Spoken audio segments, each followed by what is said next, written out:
कुंभ राशि वाले, शनि का 7.5 का तीसरा चरण शुरू हो गया है। शनि की 7.5 में आप सब जानते हैं कि क्या खेल खेलता है शनि। लेकिन खुशी की बात यह है कि शनि के 7.5 का ये तीसरा चरण है। इस वीडियो में आपको बताऊंगा कि शनि के 7.5 के तीसरे चरण में आपको क्या क्या लाभ मिलेगा। मैं आपको कुंभ राशि के बारे में कुछ बताऊंगा, शनि की 7.5 के बारे में भी कुछ बताऊंगा और भी विभिन्न विषयों पर चर्चा करूंगा। आइए सबसे पहले कुंभ राशि की विशेषता को थोड़ा सा जानते हैं, फिर 7.5 के तात्पर्य को समझेंगे और फिर शनि जो कुंभ राशि की कुंडली के दूसरे भाव में विराजमान है उसका क्या परिणाम होगा उसको समझेंगे। शनि का स्वामी ग्रह, कुंभ राशि का स्वामी ग्रह शनि है, जो वायु तत्व है, स्थिर स्वभाव है। प्रतीक चिन्ह इसका घड़ा है जो आपको दिखाई देता होगा। यह राशि चक्र की 11वीं राशि है जो समाज में मूलतः दर्शन, नवाचार, मानवता और स्वतंत्रता से जुड़ा हुआ चीजों का ये प्रतिनिधित्व करता है। कुंभ राशि के जातक विश्लेषणात्मक, स्वतंत्र विचारक, आध्यात्मिक रूप से गहरे लेकिन व्यवहार में ठंडे और अजीब मिजाज के माने जाते हैं। शनि की 7.5 के बारे में अगर मैं बात करूं, विशेषकर तीसरे चरण के बारे में, तो 7.5 का अर्थ है जब शनि अपनी आपकी जन्म राशि से पहले, दूसरे और तीसरे भाव में हो तो वही 7.5 है जो 2.5 साल तक एक भाव में रहता है। कुल अवधि 7.5 वर्ष की होती है। वर्तमान में जब शनि कुंभ राशि के दूसरे भाव में है तो 7.5 का तीसरा और अंतिम चरण कुंभ राशि के ऊपर में चल रहा है।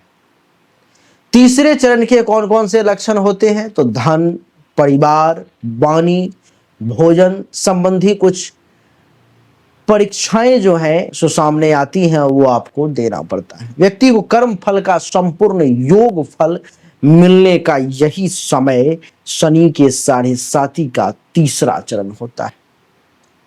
अच्छा या बुरा, जीवन के पिछले निर्णयों का मूल्यांकन और परिणाम इस चरण में सामने आ जाता है जो देखने को मिलता है। कुंभ राशि के लिए शनि का दूसरे भाव में होने से, तीसरे चरण के 7.5 शुरू होने से क्या क्या बदलाव होगा उसको समझिए।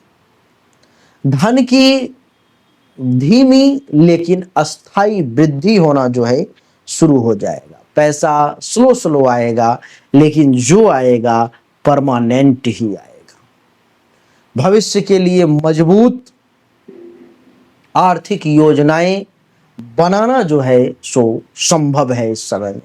आप भविष्य के लिए कुछ मजबूत काम, बड़ा काम, कोई बड़ा आर्थिक योजना जो है सो बना सकते हो। वाणी में गंभीरता और परिपक्वता जो है इस समय में, इसी तीसरे चरण में आपके अंदर कुंभ राशि वाले देखने को मिलने लगेगा।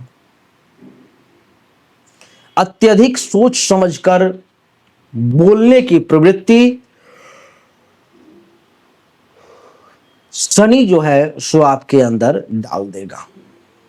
परिवार में जिम्मेदारियों का बेहतर निर्वहन जो है इस समय में देखने को मिलेगा।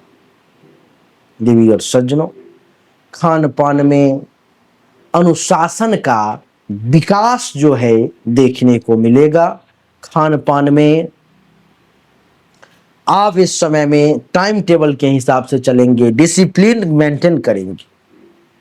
परिश्रम का फल देर से लेकिन इस समय में निश्चित मिलेगा, ये मेरा वादा है आपसे।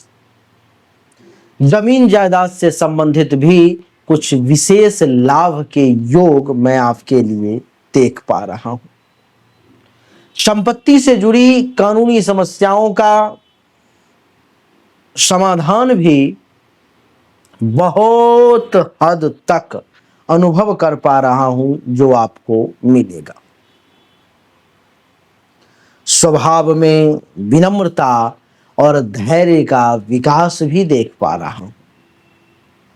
परिवार की वृद्ध पीढ़ी से भी अच्छा संबंध इस समय में बनता हुआ मैं अनुभव कर रहा हूं। जो पुराने लोग हैं, बाप दादा चाचा ताऊ, उन सब से के साथ भी अच्छा संबंध, खास करके दादाजी रैंक के जो लोग हैं, वृद्ध लोग हैं, उनके साथ ज्यादा देख रहा हूं। पुराने कर्ज चुकाने की प्रवृत्ति और योग भी मैं इस समय में देख पा रहा हूं। अपनी बोली से लोगों पर गहरा प्रभाव आप इस समय में डालेंगे। स्वास्थ्य के प्रति जागरूकता और बचाव, स्वास्थ्य के प्रति जागरूकता और बचाव दोनों ही इस समय में देखने को मिलेगा। दूरदर्शिता से निवेश करने की क्षमता भी इस समय में आपके अंदर आएगी। ये वो कुछ अच्छे परिणाम थे जो 7.5 के तीसरे चरण में आपको मिलने जा रहे हैं। कुछ सावधानी बरतनी है, क्योंकि कुछ निगेटिव प्रभाव भी आने वाले 2.5 साल के अंदर मिलेंगे। जैसे वाणी में कटुता आ सकती है, जिससे रिश्ते बिगड़ सकते हैं। तो क्या बोल रहे हो, कैसे बोल रहे हो, इस बात का आपको विशेष ध्यान रखना चाहिए, जिससे रिश्ते खराब नहीं। धन का रुक रुक करके आना आर्थिक अनिश्चितता को दर्शाता है, यानी कि पैसों का फ्लो जो है सो बराबर बना हुआ नहीं महसूस हो रहा है, जो आर्थिक तौर पर मैं आपको कमजोर, अनिश्चित जो है दर्शाता है। परिवार में गलत फहमियां या वैचारिक टकराव भी देखने को मिल सकते हैं, जिससे भी कुछ समस्याओं का सामना करना पड़ सकता है, जिससे भी कुछ परेशानी सामने आ सकती है। भोजन संबंधी समस्याएं जैसे कि कब्ज, गैस, भूख में कमी, ये सब भी इस समय में देखने को मिल सकती है, क्योंकि कुंभ राशि वालों के लिए ये 7.5 के तीसरे चरण का दुष्प्रभाव है। और विश्वास की कमी या हिचकिचाहट से अवसर का चूकना भी मैं कुछ देख पा रहा हूं। विशेष सुझाव की अगर बात करूं तो शनि के लिए ओम शं शनिश्चराय नमः मंत्र का अगर नियमित जाप करें तो बढ़िया है। शनिवार को काली चीजें जैसे काला तिल, उड़द, कम्बल, इन सब का दान करेंगे तो अच्छा रहेगा। श्रमजीवी, वृद्ध और निर्धन व्यक्तियों की सेवा करेंगे तो बहुत बढ़िया रहेगा। अपने कार्यों में अनुशासन और ईमानदारी बनाए रखेंगे तो बहुत अच्छा रहेगा, इससे शनि की कृपा बढ़ेगी। देवी और सज्जनों, शनिदेव की विशेष कृपा इस तीसरे चरण में व्यक्ति के ऊपर में होती है। वैसे मैं ये कहूंगा कि मैंने ये एक सामान्य आकलन करके आपको बताया है। विशेष आकलन 100% एक्यूरेसी के साथ सही जानकारी के लिए आपको सामने दिए गए नंबर पर में अपनी जन्म तारीख, जन्म समय, जन्म स्थान और दोनों हाथ के हथेली का फोटो अवश्य भेजना चाहिए। इससे आपको सही और एक्यूरेट जानकारी निश्चित तौर पर में प्राप्त हो पाएगी, उचित शुल्क पर में। अच्छा लगा तो वीडियो को लाइक करें, शेयर करें, चैनल को सब्सक्राइब करके इसके बेल आइकन के बटन को दबाएं। एक बार फिर से आप सभी का बहुत बहुत धन्यवाद। Thank you so much. जय हिंद, वंदे मातरम। बोलिए राधे राधे राम।